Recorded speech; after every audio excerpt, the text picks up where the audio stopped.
It is Sunday, the 16th of July 2017. I'm in front of the Unitarian Church of Montreal, engaged in my alternative spiritual practice of protesting against Unitarian Universalist injustices, abuses, and hypocrisy, which include, but are by no means limited to, Unitarians, or also known as Unitarian Universalists, engaging in cover-up and denial of sexual abuse of children committed by Unitarian Universalist ministers, to say nothing of Unitarian Universalist Sunday school teachers, and even, ordinary lay people, lay leaders. The Unitarian Universalist Association in Boston hired Stikeman Elliott barristers and solicitors litigation lawyer Maitre Marc-Andre Coulombe to falsely accuse me of the criminal act of blasphemous libel for allegedly, and I do say allegedly because it's not true, making unfounded and vicious allegations to the effect that ministers of the association engage in such despicable crimes as pedophilia and rape. This was in June of 2012. I received the PDF copy of the actual paper and ink cease and desist demand letter by email on Friday, June 1st of 2012, and it essentially accused me of being guilty of blasphemous libel for allegedly making unfounded allegations about Unitarian Universalist ministers engaging in such despicable crimes as pedophilia and rape, to use Maitre Marc-Andre Coulombe's apt words. Unfortunately for Maitre Marc-Andre Coulombe and the Unitarian Universalist Association, my blog posts about Unitarian Universalists who'd been charged, tried, and convicted of committing such despicable crimes as pedophilia and rape were by no means unfounded. They were based on newspaper reports about how Reverend Mac Wallace Mitchell and the member of the Unitarian Church in Norwell, I believe it's First Parish Norwell Unitarian Church, Richard Buell, had been charged and tried and convicted of rape of children. In the case of Reverend Mac Wallace Mitchell, the children who he was convicted of raping were teenage Tibetan refugees who he had lured away from their families in India, who I believe were in refugee camps, by promising them a better life in America. So he basically said to their parents, look, I'll take your children to America and I'll take good care of them, I'll see that they get a good education, and so on and so forth. And so the parents entrusted their teenage children to Reverend Mac Wallace Mitchell, who took them back to Northborough or Westborough in Massachusetts and proceeded to sexually exploit them. That's the polite term. But he did in fact rape them. He was convicted of the forcible rape and even what's known as the unnatural rape, I guess you can all figure out what that is, of teenage Tibetan refugees. And he was sentenced to a 8-year jail term in jail in Massachusetts. Can't remember off the top of my head the exact jail. I do know what it is, but I just can't remember the name of it. But I think it's the Concord Institute or whatever, blah, blah, blah. It doesn't really matter. He went to jail in Massachusetts. That's what matters. But I did not describe him as a pedophile rapist because his victims were teenagers. In terms of the available information, the youngest girl, when the rapes began, was 16. I suppose it's possible that he might have raped them even a little bit earlier, but to the best of my knowledge, they were not prepubescent children, and therefore, in my estimation, he sort of falls just outside the, line for pedophilia. But Richard Buell, on the other hand, of First Parish Norwell, he was charged, tried, and convicted of the forcible rape of children who were no older than 12 years old at the times that the rapes took place,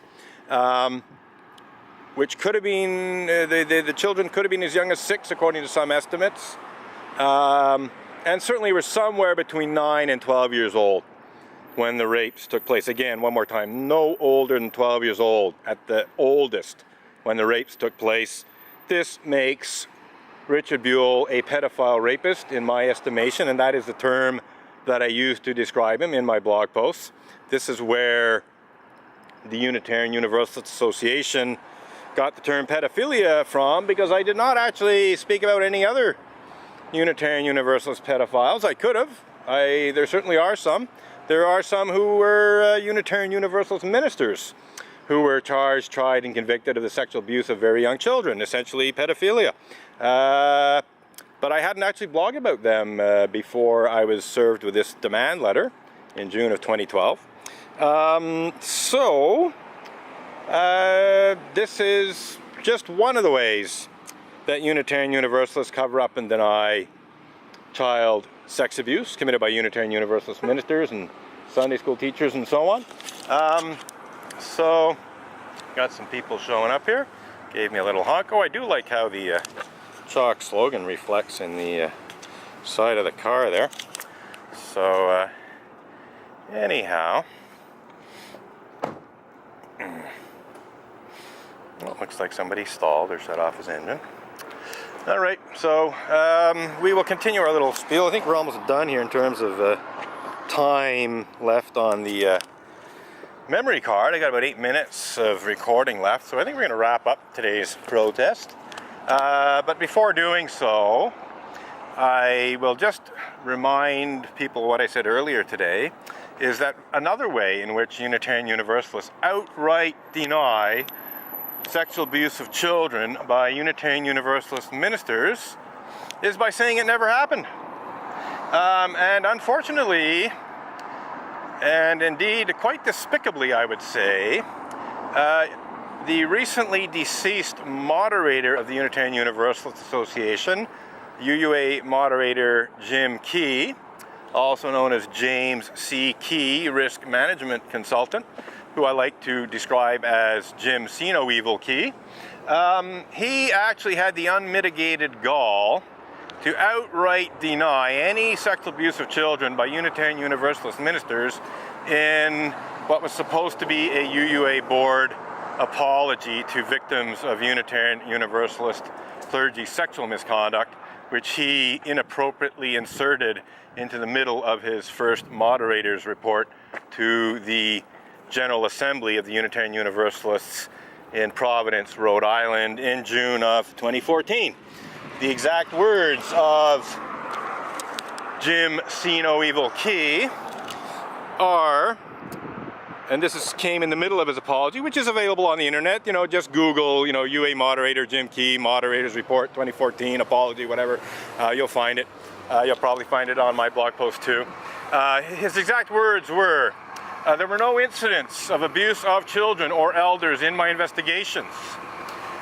So besides other highly misleading statements, and I would say even outright lies in his so-called apology, I'd say his completely botched apology and completely worthless apology to victims of Unitarian Universalist clergy sexual misconduct, UUA moderator Jim Key essentially said, I personally investigated the, history of Unitarian Universalist clergy sexual misconduct, and in my investigations of Unitarian Universalist clergy sexual misconduct, I found no evidence of any sexual abuse of children, to say nothing of elders, as if, elders are the prized targets of sexual predators. Anyway, getting back to things, Jim Key essentially said that, he found no evidence whatsoever of any sexual abuse of children by Unitarian Universalist ministers in his own personal investigations of Unitarian Universalist clergy sexual misconduct. Well, guess what? I personally told Jim Key about not only Reverend Mac Wallace Mitchell's rape of teenage Tibetan refugees, who I think we can reasonably describe as children, but I also made it very clear to him that there were some cases of Unitarian Universalist ministers being charged, tried, and convicted of the sexual abuse of very young children, i.e. pedophilia, So I personally told him this in at least, well, one phone call. I had an hour and a half long phone call with him in early September 2013, where we discussed these and other issues. But in various emails, I also informed him of this. And yet, you know, some months later, in June of 2014, Jim Key stood up and claimed that he was, you know, he'd investigated clergy sexual misconduct committed by Unitarian Universalist ministers and had found, you know, no evidence whatsoever of any sexual abuse of children. This is a brazen, bald-faced lie on the part of, if I don't mind my using the term, corpse-cold Unitarian UUA moderator Jim Key. And I think on that note, we will be wrapping up today's protest. Because as I said, my memory card has all of 3 minutes worth of recording time left on it. My battery's not doing too badly, got 37% battery there, but the recording time on the memory card is just about to run out, and I don't have a spare one handy, so I think we're done for today. But yeah, it's been quiet in terms of interactions with the public, although there were 1 or 2 chats, but nothing really in terms of interaction with Unitarians per se. But it's been a pretty darn good protest. Glad we did it, and glad we were able to speak about new UUA president Susan Frederick Gray, and my hopes that she will, you know, have the personal integrity and just plain good sense to realize that it's not a good idea to continue down the path that UUA president Reverend Dr. Peter Morales started down on Friday, June 1st of 2012, when, you know, he, along with the rest of the UUA, falsely accused me of committing blasphemy against the Unitarian Universalist religious community for allegedly making unfounded and vicious allegations to the effect that ministers of the association engage in such despicable crimes as pedophilia and rape.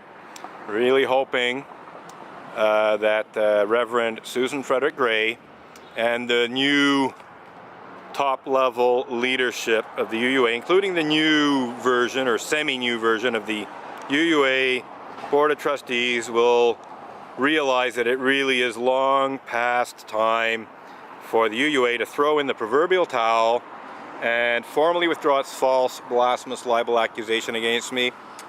Very publicly apologize for bringing that blasphemous libel accusation against me, and indeed, you know, attempting to misuse Canada's blasphemy law and legal bullying, intended to hide pedophilia and rape, and tell the truth about just how many Unitarian Universalist ministers and indeed Unitarian Universalist Sunday school teachers are guilty of committing such despicable crimes as pedophilia and rape and or other serious sexual assault, and also name them, identify them, you know, who exactly they are, the ones who have been charged, tried and convicted and sentenced to jail terms. There's no reason to keep their identities hidden, and then they should also tell the truth about those ministers and those Sunday school teachers who have been credibly accused of pedophilia or rape or other serious sexual assault, even if they weren't charged or convicted, but